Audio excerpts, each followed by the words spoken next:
दोस्तों, जैसे जैसे दिन गुजर रहे हैं वैसे वैसे मामलात पहले से ज़्यादा गंभीर और ख़राब हो रहे हैं, जो कि बिल्कुल अच्छी बात नहीं। पहले तो पाक फौज के खिलाफ मुहिम चलाने वालों के खिलाफ लगाम डालने का फैसला किया गया। दोस्तों, सबसे पहले पाक फौज और आर्मी चीफ ने फॉर्मेशन कमांडर के अहम तरीन कॉन्फ्रेंस का इनेकाद किया। Army chief general Qamar Javed Bajwa की ज़ेर सदारत फॉर्मेशन कमांडर कॉन्फ्रेंस का इनेकाद किया गया। फोरम का आइन और कानून की हुक्मरानी बरकरार रखने के लिए क़यादत पर मुकम्मल एतमाद का इजहार किया। कुछ हलकों की जन्म से पाक फौज को बदनाम करने की हालिया प्रोपेगेंडा मुहिम का भी नोटिस लिया गया। पाक फौज के शोबा ताल्लुकात आमा ISPR के मुताबिक आर्मी चीफ की ज़ेर सदारत फॉर्मेशन कमांडर कॉन्फ्रेंस में तमाम core commanders, staff officers, formation commander ने शिरकत की। फॉर्मेशन कमांडर्स कॉन्फ्रेंस में शुरका को पेशा वराना अमूर, कौमी सलामती को दरपेश खतरा से निमटने के लिए उठाए जाने वाले इकदाम पर ब्रीफिंग दी गई। आर्मी चीफ ने उभरते हुए चैलेंजेस से निमटने के लिए फॉर्मेशन के ऑपरेशनल तैयारियों पर इत्मीनान का इजहार किया। दोस्तों, ISPR की जानब से बताया गया कि पाक फौज अपनी जिम्मेदारियों से आगाह है। पाक फौज तमाम अंदरूनी और बैरूनी ख़तरात का दिफा जारी रखेगी। पाकिस्तान की इलाकाई सालमियत और ख़ुद मुख्तारी का दिफा किया जाएगा। मुल्क की सलामती सबसे मुक़द्दस है। पाक फौज इसकी हिफाजत के लिए हमेशा रियासती इदारों के साथ खड़ी रहेगी। जबकि फोरम के शुरका ने अस्करी क़यादत पर मुकम्मल इत्मीनान का इजहार भी किया। लेकिन जो सबसे अहम तरीन बात थी, इसके बारे में कॉन्फ्रेंस में ISPR के मुताबिक कहा गया कि कुछ हलकों की जन्म से पाक फौज को बदनाम करने, इदारे और मुआशरे के दरमियान तफरीक पैदा करने की हालिया प्रोपेगेंडा मुहिम का नोटिस लिया गया और वाज़ेह पैगाम दिया गया कि फॉर्मेशन कमांडर्स कॉन्फ्रेंस पूरी फ़ौज की आवाज़ है। पूरी फ़ौज आइन और कानून पर अमल पैरा है। हम प्रोपेगेंडा मुहिम चलाने वालों तक पहुँच गए हैं।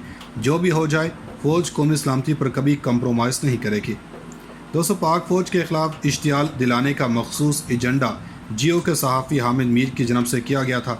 जियो के सहाफ़ी हामिद मीर और BBC लंदन की तरफ से किया गया था, जिसमें इन्होंने दावा किया था कि पाकिस्तानी हुकूमत ने आखिरी लम्हात में बाजवा को हटाने की कोशिश की थी और वो नाकाम हो गए, और इस नोटिफिकेशन को कलअदम करार देने के लिए भी काम कर लिया गया था।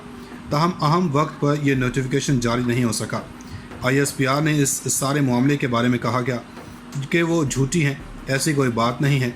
जियो के सहाफ़ी ने तो हेलीकॉप्टर के बारे में कहा था कि जो हेलीकॉप्टर आया था इसमें आला तरीन शख्सियत शामिल थी, और इन्होंने कप्तान पर फिज़िकल तशद्दुद भी किया, जिसकी ISPR ने सख्ती से तरदीद की है। हामिद मीर ने इससे बढ़कर कहा कि इमरान खान ने बरतरफी के बाद जो मीटिंग की, इसमें इन्होंने ऐनक पहनी हुई थी, जिसमें वो अपने ज़ख्मों के निशान छुपाने की कोशिश कर रहे हैं। लेकिन इसके बाद एक और तस्वीर भी सामने आई, वो इससे पहले की थी, जिसमें कप्तान ने चश्मा नहीं था पहना हुआ। इसलिए हामिद मीर की बात में कोई सच नहीं था। यह सिर्फ पाक फ़ौज और इमरान खान के दरमियान घिनौना प्रोपेगेंडा किया जा रहा। मगर पाक फ़ौज ने इस सारे प्रोपेगेंडे की तरदीद कर दी है, और इसका जवाब भी आर्मी चीफ की तरफ से किया गया। पाक फ़ौज की तरफ से फॉर्मेशन कमांडर कॉन्फ्रेंस में ये बात वाज़ेह कर दी गई है कि ऐसी कोई बात नहीं है। पाक फ़ौज और आवाम के दरमियान जानबूझकर किया जा रहा है। पाक फौज के खिलाफ सोशल मीडिया पर ट्विटर ट्रेंड चलाने वाला अहम तरीन शख्स गिरफ्तार कर लिया गया। इसके साथ साथ दीगर शहरों से भी कई अफराद गिरफ्तार किए गए। दोस्तों, ये घिनौना प्रोपेगेंडा है जो फ़ौज के खिलाफ किया जा रहा। ISPR की जनब से कहा गया है कि कुछ हलकों की जनब से पाक फौज को बदनाम करने की कोशिश की जा रही है। लेकिन अब ISPR ने इन प्रोपेगेंडा मुहिम चलाने वालों को पैगाम दे दिया है कि फॉर्मेशन कमांडर फ़ौज को रिप्रेजेंट करती है, और ये फ़ौज किस को बदनाम करने की इजाज़त नहीं देगी, और किसी को भी पाक फौज पर बेजा उंगली उठाने की इजाज़त नहीं दी जाएगी। दोस्तों, यहाँ एक और बड़ी खबर सामने आई है, वो मेरिट होटल से। मुनहरिफ अरकान असम्बली मेरिट होटल में मौजूद थे कि अब आवाम में इनकी नफ़रत किस हद तक बढ़ चुकी है, इसका अंदाज़ा इस बात से लगाया जा सकता है। एक बुज़ुर्ग शहरी ने लोटों को लोटा कहा, इन्हें मुश्किल हो गई। 6 अरकान असम्बली की जनब से इस पर हमला किया गया। नदीम अफसर चंद, नूर आलम खान, मुस्तफ़ा कोकर ने बुज़ुर्ग पर हमला किया, और वो इसको तशद्दुद का निशाना बनाते रहे। दोस्तों, सवाल ये पैदा होता है कि ये जो नई गेम शुरू हो गई है, जिसमें मारपीट का सिलसिला शुरू हुआ है, कि ख़तरनाक खेल है। आने वाले दिनों में मज़ीद हालात ख़राब हो सकते हैं, और इसकी तमाम तर ज़िम्मेदारी सियासी पार्टियों पर आएगी। इस वक्त सबसे अहम तरीन ज़रूरत है कि फौरी तौर पर इलेक्शन करवाए जाएँ।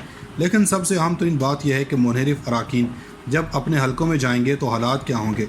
PDM में फूट पड़ चुकी है। कमर ज़ुमान कारिया ने गवर्नरशिप लेने से इनकार कर दिया है। इन्होंने कहा है कि मैं इलेक्शन लड़ना चाहता हूं। इस वक्त पीपल्स पार्टी ये चाहती है कि इनके मुकाबले में कोई इलेक्शन में पंजाब में खड़ा ना हो। इसके लिए इन्होंने 20 MNAs की सीटों के लिए कहा है, जबकि MPs के लिए 40 सीटों के लिए तकाजा किया है, जिसकी वजह से पीपल्स पार्टी में और नून लीग में दरार पड़ने वाली है। لیکن زرداری چاہتے ہیں کہ یہ حکومت 2 سے 3 ماہ چلے، کیونکہ حالات ایسے ہیں کہ یہ حکومت اپنے ہی بھار سے گر جائے گی، جس کے بعد اس حکومت کی حالت بری ہو جائے گی اور عوام میں نون لیگ کا جو تشخص بنا ہوا ہے وہ خراب ہو جائے۔ اس کا فائدہ یہ ہوگا کہ اگر نون لیگ سیٹ ایڈجسٹمنٹ نہیں بھی کرتی تو مستقبل میں 3 بڑی پارٹیوں کے امیدوار آمنے سامنے ہوں گے، جس کا کچھ نہ کچھ فائدہ پیپلز پارٹی کو پنجاب میں ضرور پہنچے گا۔ پیپلز پارٹی کے پاس الیکٹیبلز بھی موجود ہیں۔ پاک فوج کی طرف سے فارمیشن کمانڈر کانفرنس میں یہ بات واضح کر دی گئی ہے کہ ایسی کوئی بات نہیں ہے، پاک فوج اور عوام کے درمیان جان بوجھ کر کیا جا رہا ہے۔ پاک فوج کے خلاف سوشل میڈیا پر ٹویٹر ٹرینڈ چلانے والا اہم ترین شخص گرفتار کر لیا گیا۔ اس کے ساتھ ساتھ دیگر شہروں سے بھی کئی افراد گرفتار کیے گئے۔ دوستو، یہ گھنونا پروپیگنڈا ہے جو فوج کے خلاف کیا جا رہا ہے۔ ISPR کی جانب سے کہا گیا ہے کہ کچھ حلقوں کی جانب سے پاک فوج کو بدنام کرنے کی کوشش کی جا رہی ہے، لیکن اب ISPR نے ان پروپیگنڈا مہم چلانے والوں کو پیغام دے دیا ہے کہ فارمیشن کمانڈر فوج کو ریپرزینٹ کرتی ہے اور یہ فوج کس کو بدنام کرنے کی اجازت نہیں دے گی اور کسی کو بھی پاک فوج پر بے جا انگلی اٹھانے کی اجازت نہیں دی جائے گی۔ دوستو، یہاں ایک اور بڑی خبر سامنے آئی ہے، وہ میرٹ ہوٹل سے۔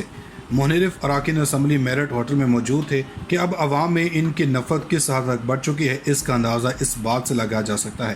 ایک بزرگ شہری نے لوٹوں کو لوٹا کہا، انہیں مشکل ہو گئی۔ 6 اراکین اسمبلی کی جانب سے اس پر حملہ کیا گیا۔ ندیم افسر چند، نور عالم خان، مصطفیٰ کوکر نے بزرگ پر حملہ کیا اور وہ اس کو تشدد کا نشانہ بناتے رہے۔